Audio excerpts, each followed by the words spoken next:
दन्तिकोटिसहस्रेषु अश्वमेधशतक्रतौ कोटिकन्या महादानम् एकबिल्वं शिवार्पणम्। बिल्वानां दर्शनं पुण्यं स्पर्शनं पापनाशनम् अघोरपापसंहारम् एकबिल्वं शिवार्पणम्। सहस्रवेदपाठेषु ब्रह्मस्थापनमुच्यते अनेकव्रतकोटीनाम् एकबिल्वं शिवार्पणम्।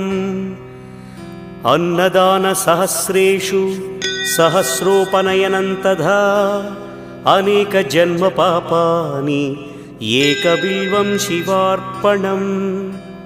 बिल्वाष्टकमिदं पुण्यं यः पठेत् शिवसन्निधौ शिवलोकमवाप्नोति एकबिल्वं शिवा।